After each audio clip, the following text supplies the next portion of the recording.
Hello, my beautiful friend. Welcome to the very first episode of the Empowered Introvert podcast. I am so excited for you and what you'll do with the information from this podcast.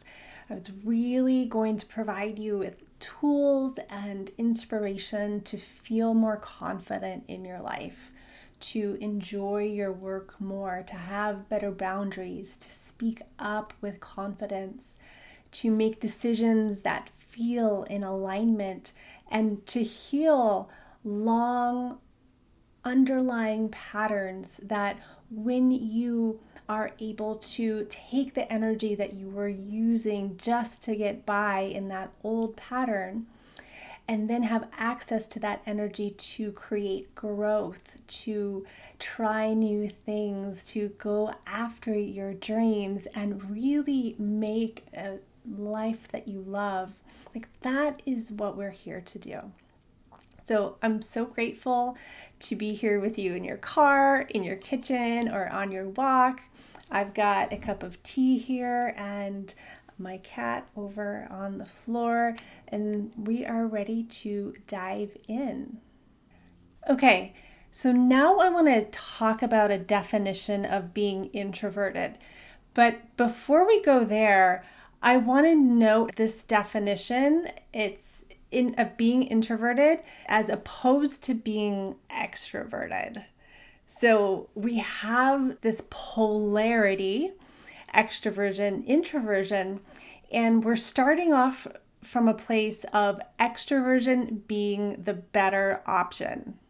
Why? Because that's what our culture tells us. Our culture values the flashy, the outgoing, the salesy type. And we have received messages our whole lives that the characteristics of introverts are better.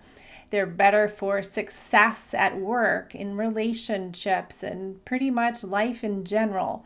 Like that's the messages that we receive. It's not necessarily the truth. And we've received those messages. Sometimes it might be overtly like our parents telling us to go play with friends more, that it's not okay to be alone, or we receive it a little bit more like subtly in our work, where we notice that in like our manager doesn't make sure that there is space for us to talk in a meeting and just lets the extroverts overrun everything. So just with that, I want you to notice if you connect with that polarity, and that maybe you have absorbed some subtle or some overt judgment about you as an introvert, that it's not okay, maybe even that there's something wrong, and that in order for you to be successful, you need to change yourself. If you're noticing that, so much compassion to you. It's totally normal, and it was exactly why we are here. What does it mean to be an introvert? So a lot of how we think about being introverted is about your energy and your energetic boundaries.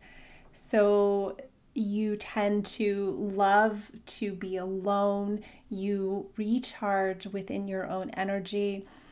Introverts often have very active imaginations. They spend a lot of time reflecting on information, on listening to people more than contributing, more than talking. In social situations, because we're more comfortable in our own energy, it can feel uncomfortable to be around other people. And there's a lot of different reasons for that we'll explore in future episodes. But it can make it oftentimes also difficult for us to feel like we can contribute because other people are taking up all of the space in multiple ways. And it can be very agitating to our nervous system. So we feel like we're out of our comfort zone, and the most comfortable place is within our own space, our own lovely little bubble. There's been studies that show that introverts actually do like physically, biologically have more sensitive nervous systems. So when we capture energy, we capture sensory input, we have a tendency to become more agitated. You might experience this if you're in a crowded store or at a loud show, a music show where there's a lot of lights as well, and it feels agitating or overwhelming. So that's the nervous system responding, and it's a biological response. There are ways that we can help to soothe that response, which we're definitely going to explore in a future episode here soon. But the important thing to notice is that this tendency for agitation often contributes to anxiety and to a tendency to experience self-doubt. Self-doubt, when it is a big part of our thought process, then it has a ripple effect into how we make our decisions, the speed with which we make them, whether we're questioning them or not. So there can be a tendency for introverts to have a lot of mental activity that goes towards inward analysis and questioning. Along with that, though, there can be great self-awareness, great sensitivity, like a lot of empathy and ability to understand what is going on. And when we think back to that polarity, like in comparison to extrovert, or what Susan Cain calls the extrovert ideal, an extrovert is someone who might share what they're thinking without processing it, right? They might take up space without hearing other people's perspectives, and thus they don't fully understand what is actually going on. It can seem like they're less self-aware. And let me say right here, take all of this with a grain of salt. This is not a checklist where you're either one or the other. Human beings have a huge range of possibility and nuance that it's not like one way forever. You can change depending on how old you are, on who you're with, your comfort level, on your familiarity with the topic. None of this is set in stone, intended for you to define yourself. It's just a place for us to start. Now that we have a definition of being introverted, and we have an understanding that there are messages that being extroverted is better, more advantageous than being introverted, you want to take a look at how you've internalized this, how you might be using this to value yourself. Have you adopted the idea that extroversion is better in some way, in some subtle way, so that you then feel less than? And human beings, we do this, extroverts, introverts, we all do this, right? So no, it's not exclusive to us, but some of the ways that you can notice that as an introvert, you might be internalizing these messages of less than is if you say things like, oh, I'm too quiet. I don't say enough. Or I don't know what to say. I'm awkward. Right? It's hard to socialize. This is just how I am. It's easier for me to just be alone. Right? As I say that list, it might sound like, if you connect to it, it might just sound like you're just talking about yourself. But really, like something like I'm too quiet, it's a value statement. It's a comparison, as if being what's better is to be less quiet, is to be more loud. And so when we're saying I'm too quiet, we're saying it's a problem. Being introverted is a problem. And this is totally normal. This is what our brains do. There's nothing actually wrong with you. You're not too quiet. You're just you, the unique person that you are.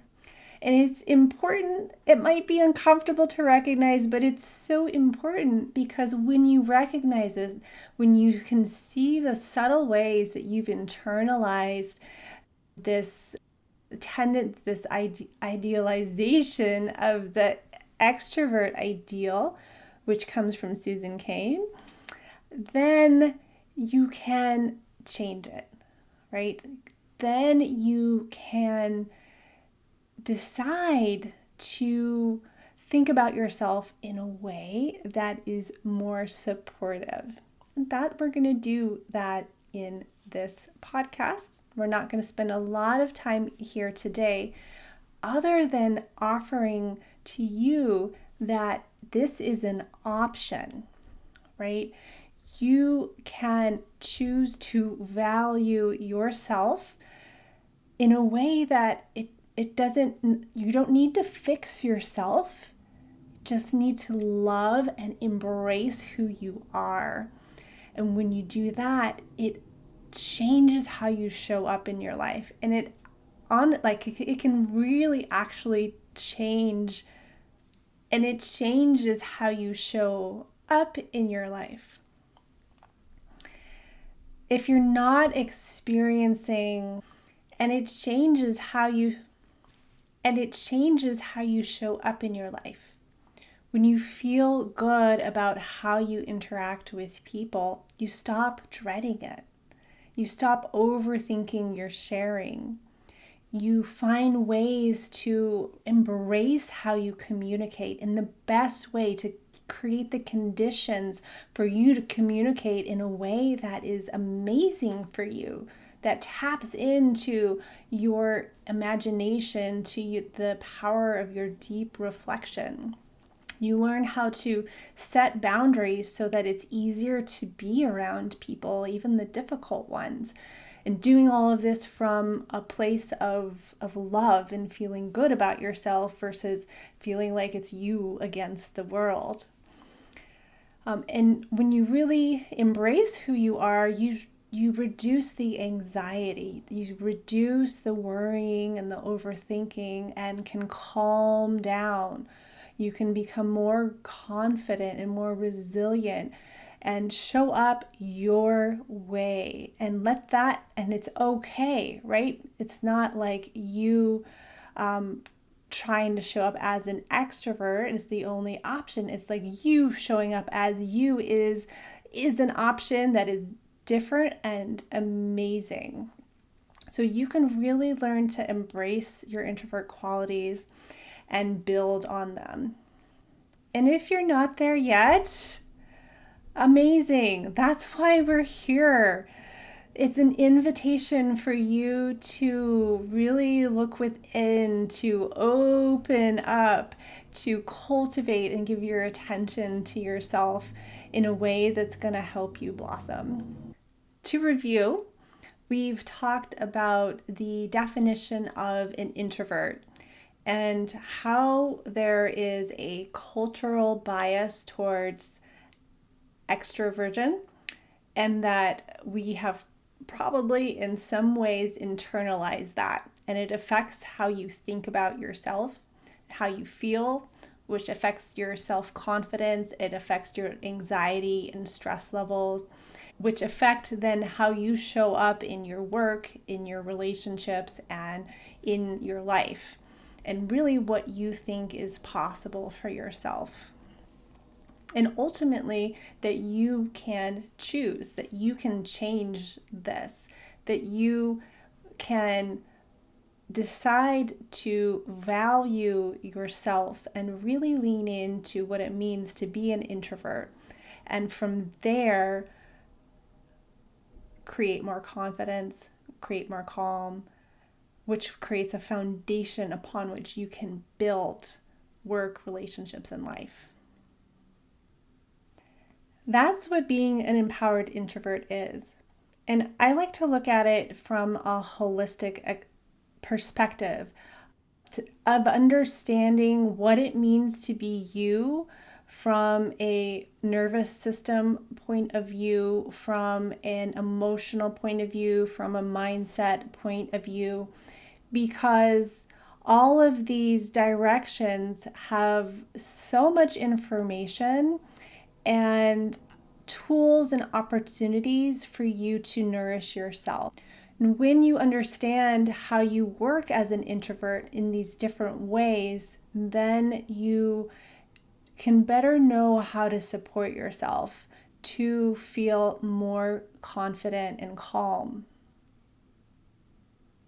So just like with the definition of being introverted and how there's a cultural bias towards being extroverted, the way that we think about our mind, body, and spirit, often a lot of that is informed by our culture, by external people, even people close to us. Like I use the term culture as like an onion, right? It includes the people who are closest to you all the way out to our governments and television. And so as an introvert, and a lot of those, they have messages that are more geared towards being extroverted. But even that aside, it's just like being human, what it means to be a healthy, happy, grounded human. There's so much opportunity for us to reflect on how we are being and how we can support ourselves to feel better and to be our best. And that is what we'll be doing here in future episodes of The Empowered Introvert. So thank you so much for being here with me, and I can't wait to hear, to see, to spend time with you on the next one. Take care, friend, and I'll see you next time.